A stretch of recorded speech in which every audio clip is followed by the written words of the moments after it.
The Macedonian phalanx in action. Alexander's secret weapon.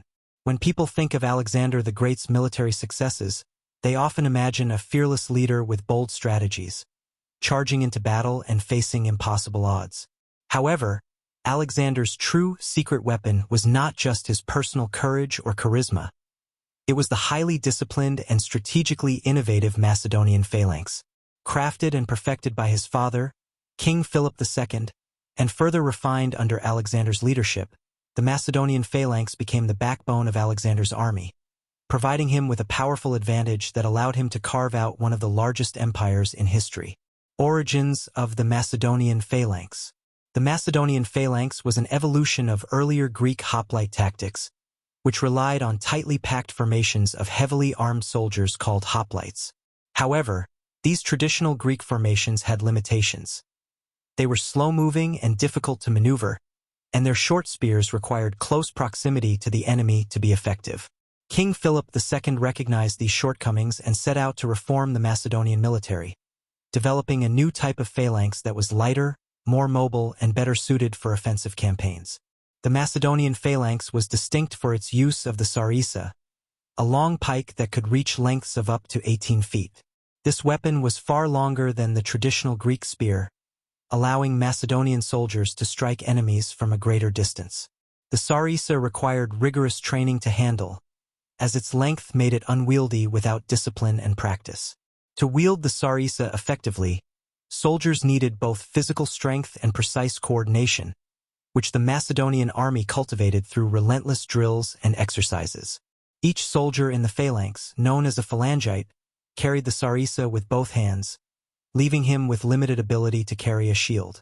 As a result, Macedonian phalangites wore lighter armor and relied on the overlapping formation of the phalanx itself for protection. The tightly packed rows of soldiers, with their long pikes extending forward in a wall of deadly points, created a nearly impenetrable front, protecting them from frontal attacks while maintaining a formidable offensive capability. Formation and structure of the phalanx. The Macedonian phalanx typically consisted of 8 to 16 rows of soldiers, depending on the size of the force and the tactical needs of the battle. In combat, the soldiers in the front row held their sarissas level with the ground, creating a wall of pikes aimed directly at the enemy. The soldiers in the rows behind held their pikes at progressively higher angles, forming a layered defense that was difficult for enemy troops to penetrate. The phalanx's effectiveness relied on the discipline and coordination of each soldier. In the heat of battle, each phalangite had to trust the men beside him to hold formation, as breaking rank would create openings that enemy forces could exploit.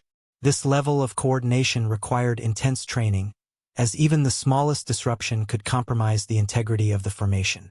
However, when executed properly, the Macedonian phalanx was a formidable force, capable of absorbing enemy charges and advancing steadily, like a human wall of spears.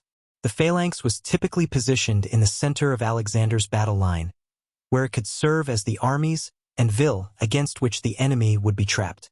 Alexander would often position his cavalry on the flanks, using them as the hammer to encircle and crush the opposing forces.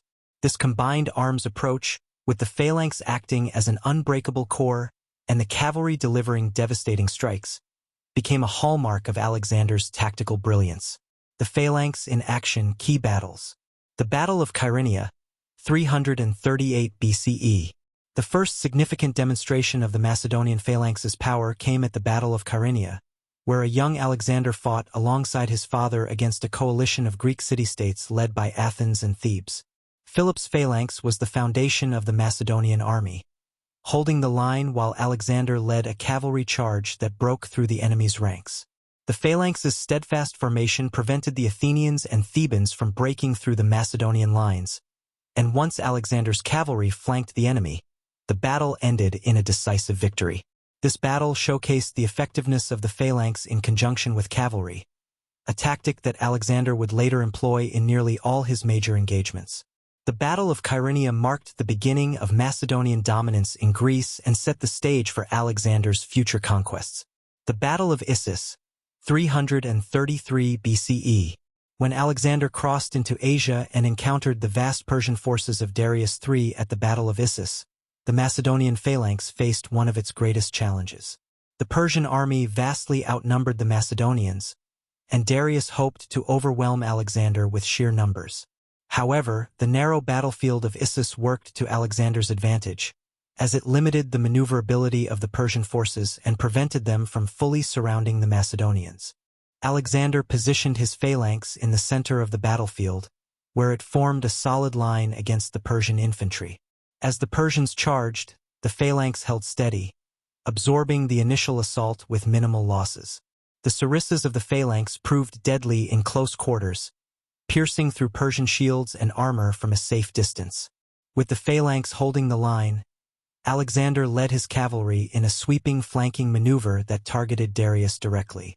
Once again, the combined strength of the phalanx and cavalry forced the Persian king to retreat, handing Alexander a decisive victory. The Battle of Gaugamela, 331 BCE. At the Battle of Gaugamela, Alexander faced his greatest test as a commander. Darius III had assembled an enormous army, hoping to crush the Macedonians on the open plains where his chariots and cavalry could maneuver freely. The Persian forces included war elephants and scythe chariots, both of which posed unique threats to the Macedonian phalanx. Alexander devised a cunning strategy to counter these challenges. He ordered his phalanx to adopt a flexible formation, with gaps between the units to allow the Persian chariots to pass through without breaking the line. As the chariots charged, the phalangites opened their ranks, then quickly reformed after the chariots passed, neutralizing the threat. This adaptability showcased the discipline of the phalanx, as the soldiers were able to adjust their formation in the heat of battle without losing cohesion.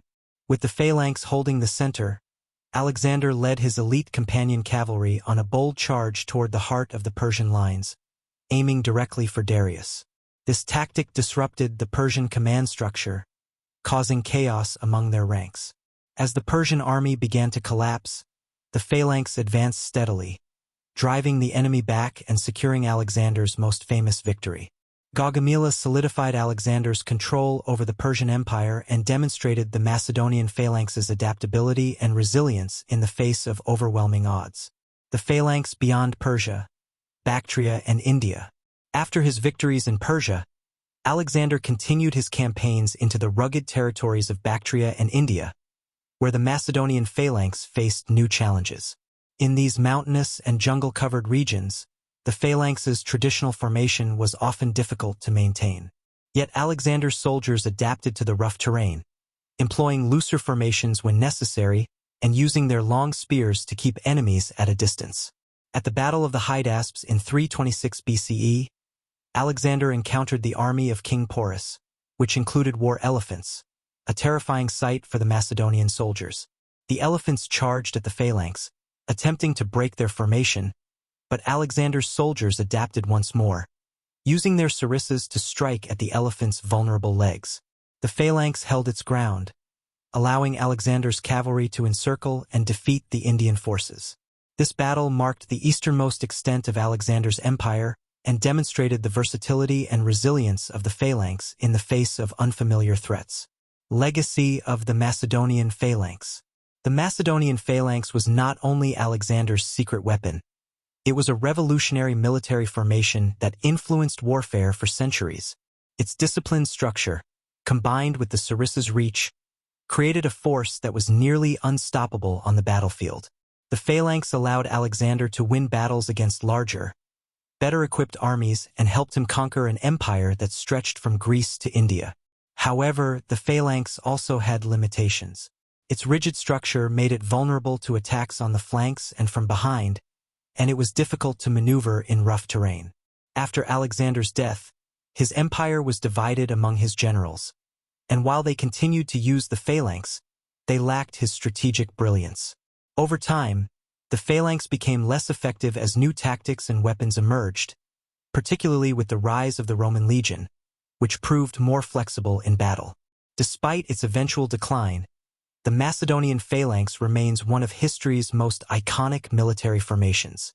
Its effectiveness on the battlefield was a testament to the discipline, training, and innovation of the Macedonian army. Under Alexander's leadership, the phalanx was more than a formation. It was a symbol of unity and strength, embodying the ambition and skill that allowed him to reshape the ancient world.